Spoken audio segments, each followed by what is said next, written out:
Prezados irmãos, é interessante a missa de hoje, ela é muito clara naquilo que ela quer nos transmitir, quer dizer, Deus cura, aí você entende, Deus perdoa, Deus acolhe, Deus entende, mas é interessante a maneira como as leituras foram colocadas, para que a gente pudesse ter assim uma identidade maior com a palavra nessa aproximação nossa com Deus, com toda certeza dentro de uma perspectiva da realidade que a gente possa estar vivendo.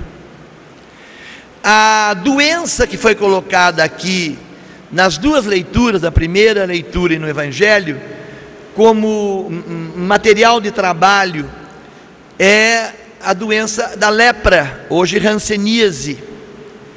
E ela foi colocada propositalmente para a nossa reflexão, porque ela tem não só o seu aspecto denotativo, quer dizer, ela é uma doença séria. Lá não tinha cura, hoje tem cura, mas mesmo assim não deixou de ser uma doença séria. Se você não cuidar, ela tem os efeitos catastróficos que tinha exatamente igual nos tempos de Moisés, nos tempos de Naamã ou no tempo de Jesus. Mas hoje, claro, existe toda uma terapia que você pode curar a hanseníase dentro da sua própria casa sem que ninguém saiba, mas ela não cuidada, ela é terrível. Então é isso que passa para nós uma ideia do que Deus está querendo nos dizer e que a igreja nos coloca para a nossa meditação. No tempo de Jesus ela era tão séria, tão antiestética, tão agressiva, que aquela comunidade, aquela sociedade interpretava que aquilo não podia ser uma patologia qualquer, não era uma doença como as outras.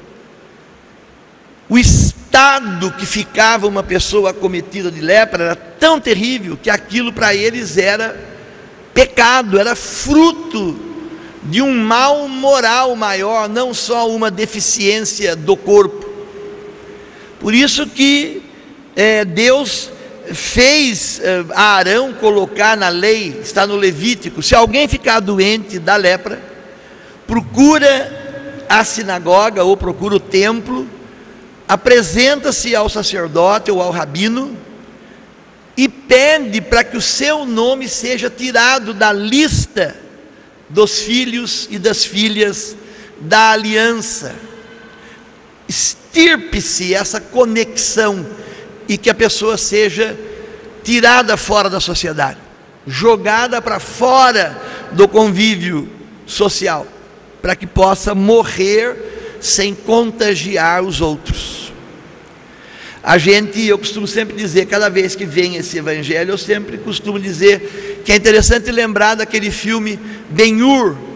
A Semana Santa daqui a pouco está aí, eles sempre repetem, porque descreve mais ou menos, embora lá fosse só um filme de ficção, não é real, mas um filme muito bem feito, sociologicamente falando, mostrando como é que vivia a comunidade dos leprosos, por exemplo, no tempo de Jesus. O Charlton Heston lá, o Ben-Hur, vai procurar a mãe e a irmã, junto com a sua namorada, lá naquelas cavernas, naquelas tocas, onde aquela gente vivia feito bicho. E ele encontra a mãe e a irmã, estão completamente longe da sociedade, e elas próprias não querendo se apresentar. Tamanha feiura do corpo, tamanha a sensação de desumanidade que a pessoa era exposta por si só ou por si própria. E numa chuva como essa que caiu na hora em que Jesus morreu, aquela água lava. Então eu acho bonito, porque aquela chuva, aquela água lavou a lepra daquela mãe e filha, a senhora Ben-Hur e a filha.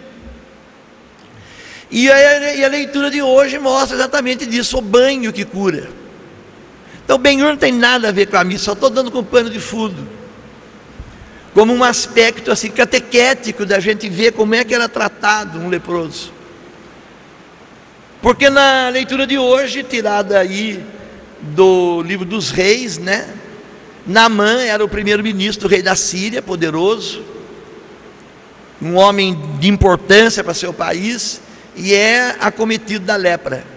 Seu país tenta de tudo, os magos, os doutores, os feiticeiros, os bruxos, tudo, tentaram curar Naamã, que era um homem importante para o seu rei, era um homem importante para a comunidade, ele tinha um cargo público, e não conseguindo, alguém lhe diz: mas em Israel tem um profeta.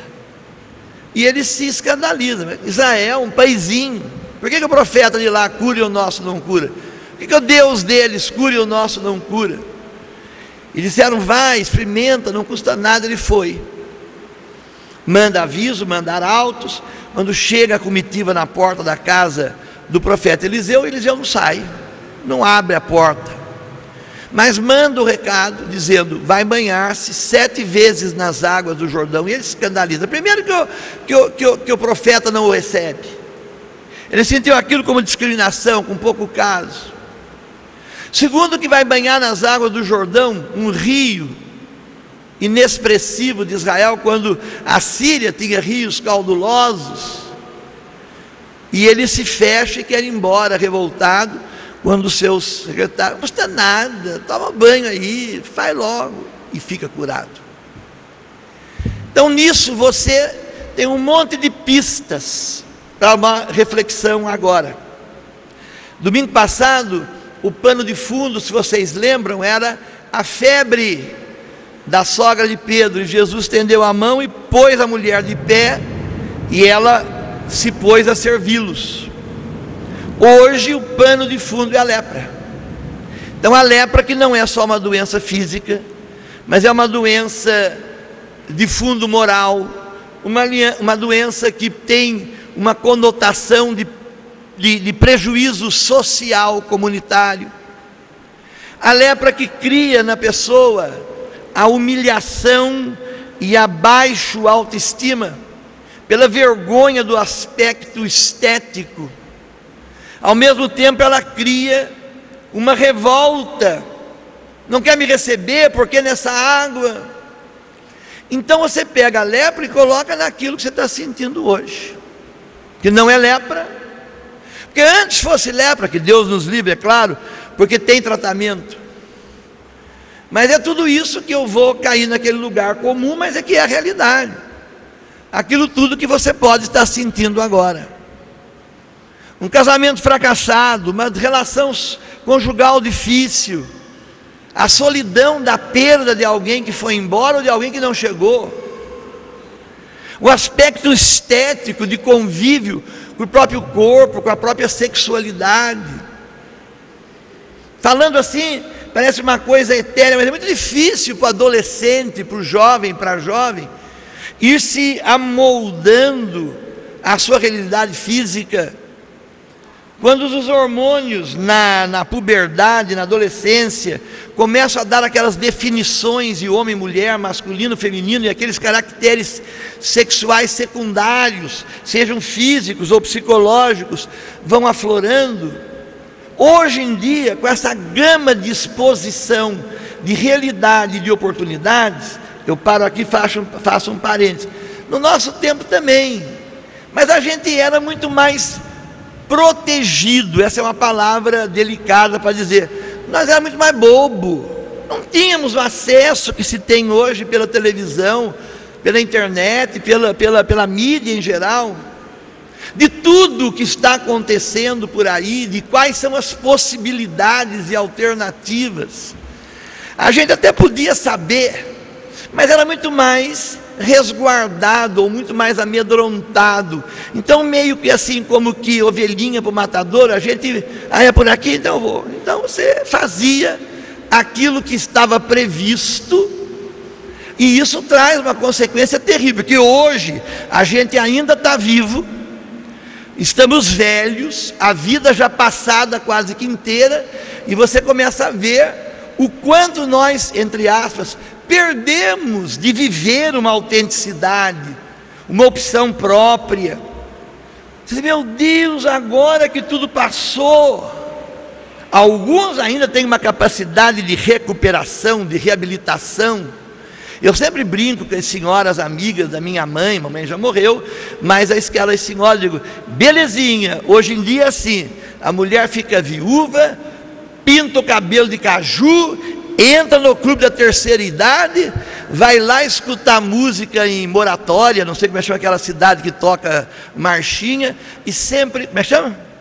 Conservatória, e ainda volta namorando um velhinho, que aparentemente não está com nada, mas como dança bem, né? Eu estou brincando, mas eu estou falando sério, mas isso é fruto de uma experiência de vida. Em compensação, nós temos jovens acabam se perdendo na droga, no álcool, na violência, na aventura, na velocidade, nos rachas, nas brigas. Só falta eu dizer sim e começar a cada dia nessa mudança, adentrando e conquistando cada vez mais a minha cura, a minha alta, o meu céu. Louvado seja nosso Senhor Jesus Cristo.